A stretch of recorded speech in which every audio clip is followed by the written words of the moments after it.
القلوب صدق الله العلي العظيم وصدق رسوله النبي الأمين الكريم ونحن على ذلك لمن الشاهدين والشاكرين والحمد لله رب العالمين.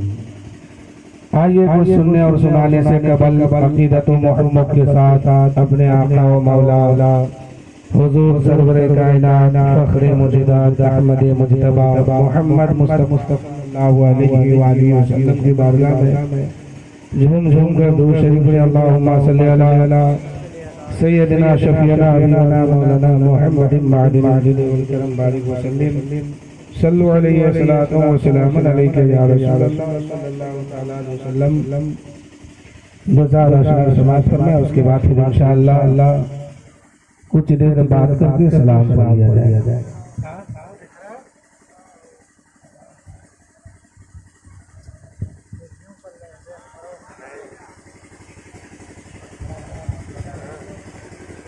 کہ دنیا میں مجھے جو بھی ملا جتنا ملا ہے، دنیا میں مجھے جو بھی ملا جتنا ملا ہے، دنیا میں مجھے جو بھی ملا جتنا ملا ہے، سب کچھ یہ میری ماں کی دعاؤں کا صلہ ہے، سب کچھ یہ میری ماں کی دعاؤں کا صلہ ہے.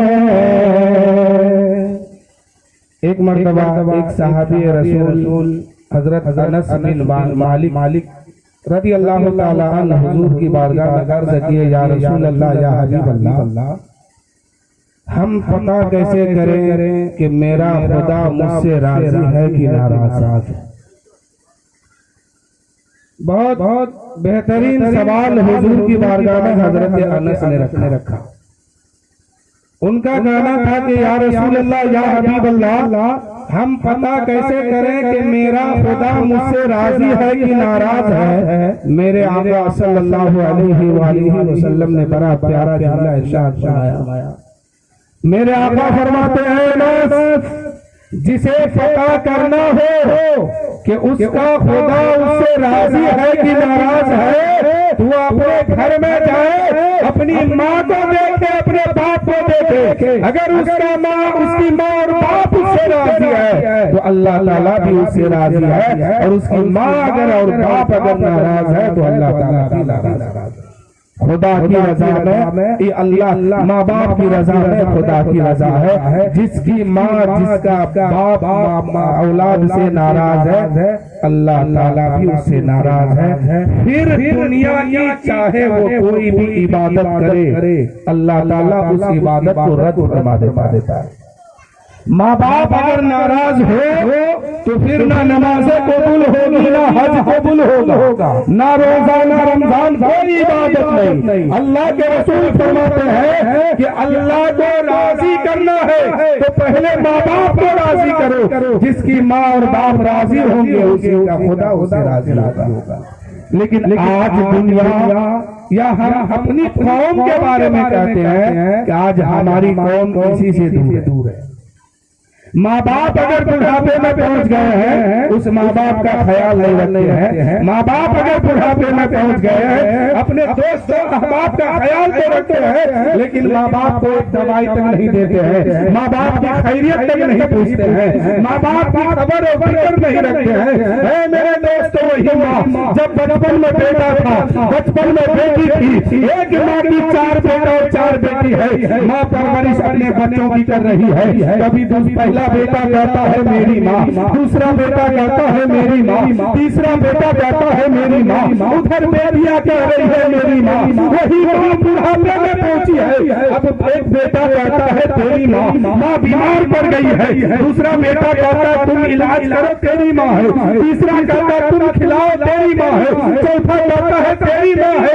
یعنی پتہ کیا چلا، جو بچہ بچپن میں اپنی ماں کو میری ماں کہتا تھا، وہی بچہ بڑھاپے میں اپنی ماں کو ماں نہیں کہتا ہے، اس لیے کہ اس کی علاج کرنا پڑے گا، اسے دوائی دینا پڑے گا، اسے کھانا دینا پڑے گا، اسے رہنے کے لیے ٹھکانہ دینا پڑے گا۔ اے میرے دوستو، میں نے یہاں تک دیکھا ہے کہ ایک گھر میں 4 بیٹا ہے، چاروں بیٹے کی شادی ہو گئی ہے، ماں الگ کھانا بنا کے کھا رہی ہے، باپ الگ کھا رہا ہے، باپ بیٹی بیٹا اور بہو الگ اپنا مزہ لوٹ رہی ہے، اور پھر سوچتے ہیں کہ ہم جنت لیں گے، پھر سوچتے ہیں کہ ہم ہی جنت میں جائیں گے۔ اللہ کے رسول فرماتے ہیں کہ اگر کوئی اپنی ماں اور باپ کو تکلیف دیتا ہے اور اس کی ماں اس سے ناراض ہو کر کے چلے گئے تو ہمیشہ کے لیے اس کے لیے جنت کا دروازہ بند ہو گئے۔ یہ تو عام لوگوں کا حال ہے۔ اگر کوئی شہید ہو جائے اور ماں کا اور باپ کا نافرمان ہو کر کے گیا ہے تو اللہ تعالیٰ اس کو بھی جنت نہیں دے گا اور جہنم میں بھی نہیں بھیجے گا، کیونکہ وہ شہید ہو کے گیا ہے۔ تو ایک جگہ ان کو رکھ کر کے پہلے اس کی ماں اور باپ کو بلایا جائے گا۔ بہرحال موضوع ادھر نہیں ہے، شادی کے تعلق سے میں بات آئی تو بتا دیا، یعنی شہید اس کو کہتے ہیں جو خدا کی راہ میں اللہ کی گواہی دیتے دیتے اپنی جان دے دیا، لیکن اللہ اس کو بھی جنت نہیں دے گا اگر ماں کا نافرمان ہے، باپ کا نافرمان ہے۔ لیکن آج ہم سماج میں دیکھتے ہیں کہ کوئی ایسا انسان نہیں ملتا ہے جو ماں کا فرما بردار ہو اور باپ کا فرما بردار ہو۔ ماں باپ بڑھاپے میں پہنچتے ہیں تو لوگ ان کو تکلیف دینا شروع کر دیتے ہیں، لیکن یہی ماں ہے کہ بڑھاپے کے عالم میں بھی اپنے بچوں سے اتنی محبت کرتی ہے، اتنی محبت کرتی ہے کہ ساری تکلیف کو سہنا پڑے، برداشت کر لیتی ہے، ساری تکلیف اپنے بچوں کے دیے ہوئے قبول کر لیتی ہے، پھر بھی ماں اور باپ اپنے بچوں سے راضی رہتے ہیں۔ ایک ماں کی محبت ہے، ایک باپ کی محبت ہے جو اپنے بچوں سے سچے سے دل سے کرتے ہیں۔ باقی اور لوگ جو محبت کرتے ہیں نا، وہ محبت کہیں دکھاوا ہے، کہیں ریا ہے، کہیں کیا ہے، کہیں کیا ہے، لیکن ماں کی محبت سچی محبت ہوتی ہے، باپ کی محبت سچی محبت ہوتی ہے۔ میرے دوستو، ایک واقعہ سنیں، اس کے بعد پھر میں گفتگو ختم کر رہا ہوں۔ ایک اللہ کا ولی ہے، نام